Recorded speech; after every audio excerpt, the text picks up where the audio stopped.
Caso você esteja tendo problemas com queda de tensão ou vai fazer uma instalação nova de uma carga mais distante e não quer ter essa dor de cabeça, acompanhe esse vídeo que eu vou te ajudar. Eu vou explicar como e por que a queda de tensão acontece, apresentar possíveis soluções também para esse problema e como dimensionar o condutor ideal para instalações novas a fim de evitar esse transtorno. Aproveitando também, vou divulgar um cupom de 5% de desconto para compras no site da Brasiltec de qualquer valor, válido por 48 horas. Primeiro vamos entender a queda de tensão. Quando nós temos um circuito onde uma fonte alimenta uma carga, toda a tensão que está na fonte deveria estar na carga também. Acontece que na prática não é bem assim. Esses condutores eles apresentam uma certa resistência que varia de acordo com o comprimento e a seção deles. Quanto maior for a seção do cabo, menor a sua resistência. É uma proporção indireta. Agora, quanto mais comprido for o cabo, mais resistente ele é. Então, essa é uma proporção direta. Recentemente eu fiz um vídeo sobre dimensionamento de cabos pelo critério da capacidade de condução e lá eu acabo falando um pouquinho sobre isso também. Então, eu sugiro que vejam esse vídeo antes de terminar a visualização desse e por isso estou deixando aí um card na tela para facilitar. Nesse caso, nós temos um circuito série entre os condutores e a carga. E nessa configuração do circuito série, a tensão se divide proporcionalmente entre os elementos. Então, a tensão que nós teremos aqui nessas resistências, ela é o produto da resistência em ohms e a corrente em amperes. Então, se nós tivermos corrente zero, a nossa queda de tensão vai tender a zero também. É um erro muito comum entre os eletricistas de medir a queda de tensão com o circuito desligado, com a carga desligada, e aí a queda de tensão é zero e vai achar que está tudo ok. Mas aí quando liga esse circuito, a corrente ela sai do zero, consequentemente nós temos uma queda de tensão e aí vai acontecer de repicar contator ou de ficar reiniciando os aparelhos eletrônicos ou ainda uma resistência elétrica não aquecer como deveria. Isso se acentua ainda mais quando nós temos a partida de um motor, por exemplo, porque aí a partida de motor leva a corrente muito acima da nominal e a queda de tensão vai ser muito acima também do que está projetado. Esse exemplo, inclusive, do contator repicando é um dos mais comuns aí relacionados a esse tema e eu vou acabar explicando ele melhor. Quando alimentamos a bobina de um contator e esse atraca os seus contatos dando partida no motor, a corrente de partida do motor acaba causando uma queda de tensão muito grande. Como a corrente é alta, a queda de tensão aqui também é alta. Essa queda de tensão faz com que a tensão que sobrou para o contator seja insuficiente para manter ele ligado.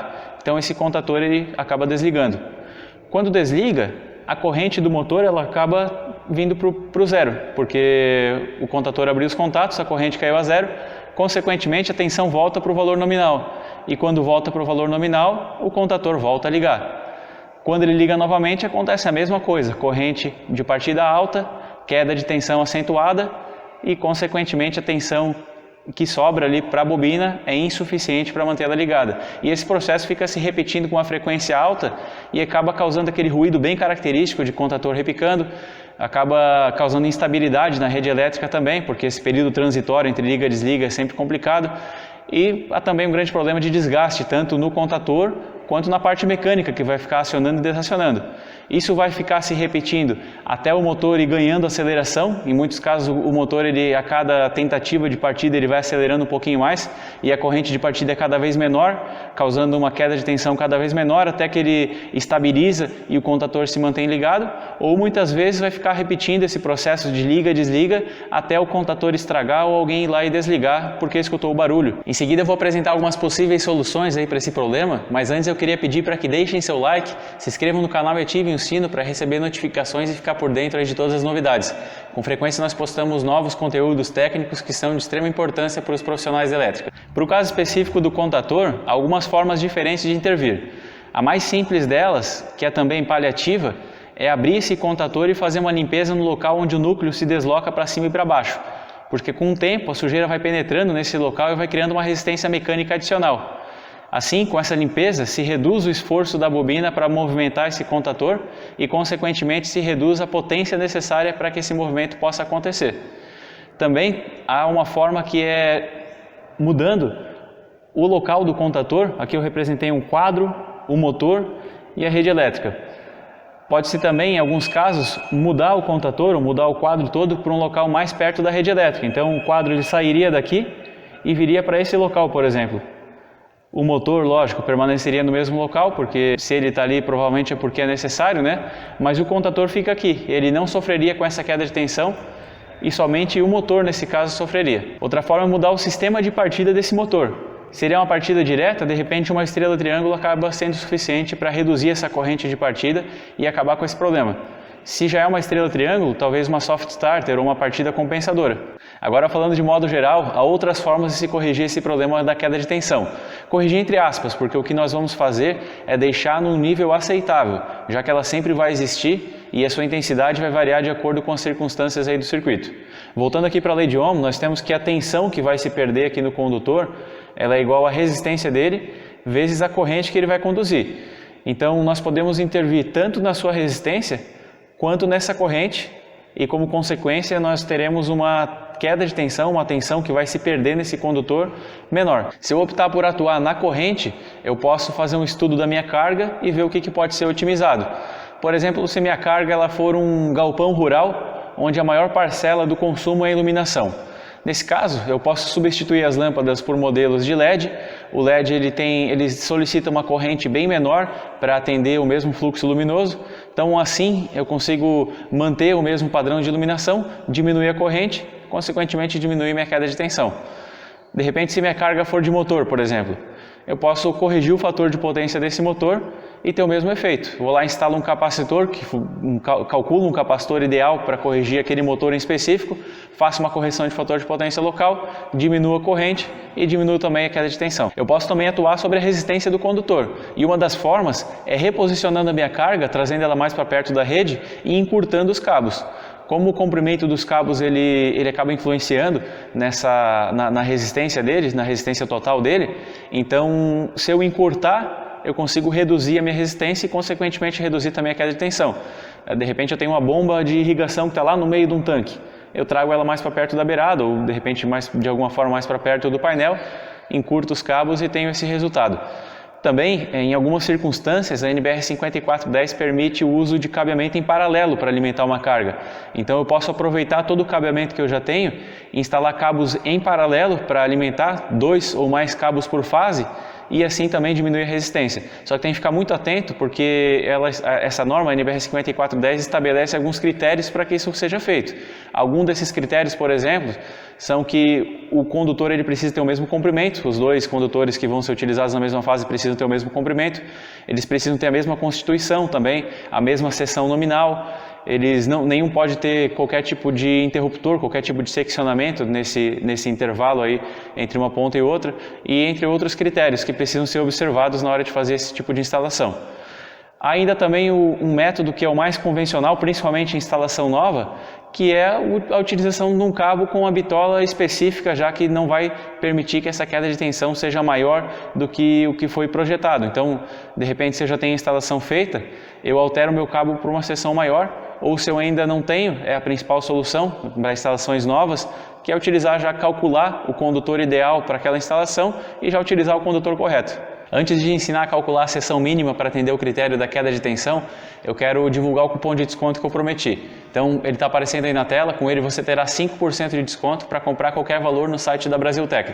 Basta cadastrar esse cupom de desconto que vai ser válido por somente 48 horas, então se você tem interesse tem que agilizar. Se não é inscrito no canal, aproveita para se inscrever, ativar o sino de notificações e ficar por dentro de todas as promoções. Algumas vezes nós faremos em forma de desconto, como dessa vez, em outras faremos em forma de sorteio ou como for melhor.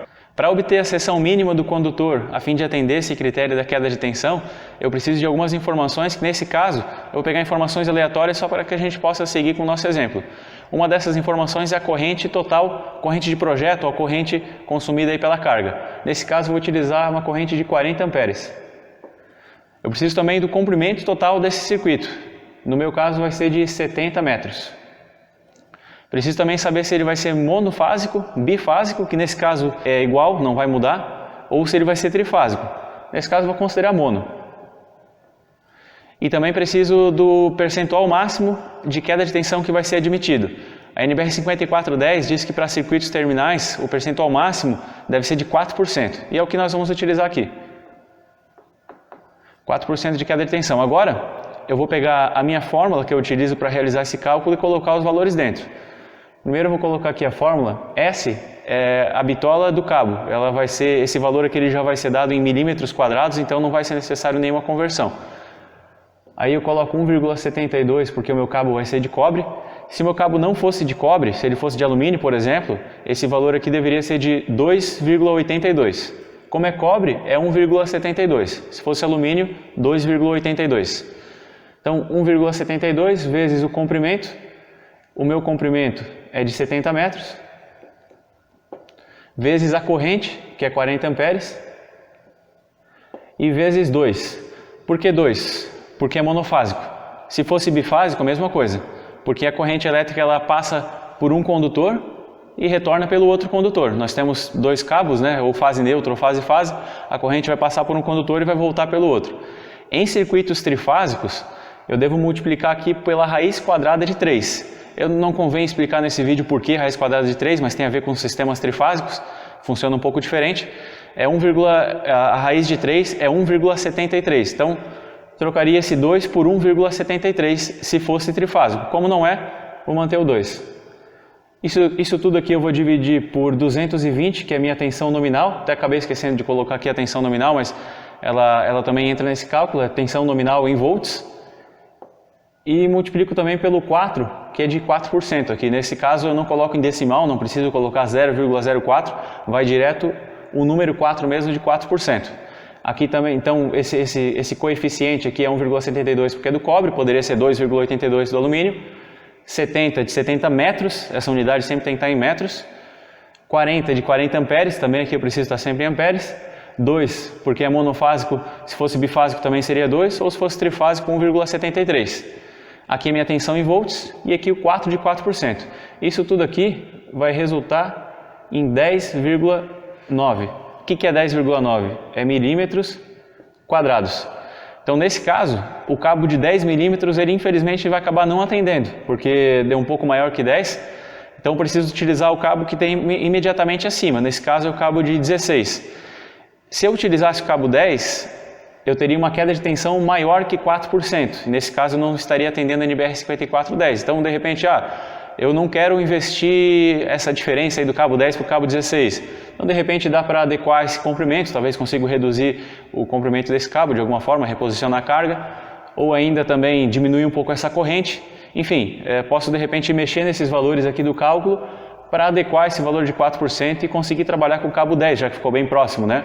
Nesse caso, como está aqui com essas informações, caso queira atender esse critério da queda de tensão seguindo a NBR 5410, tem que ser um cabo maior que 10 milímetros. Obrigado por acompanhar esse vídeo até o final. Não esqueça de deixar seu like e se inscrever no canal.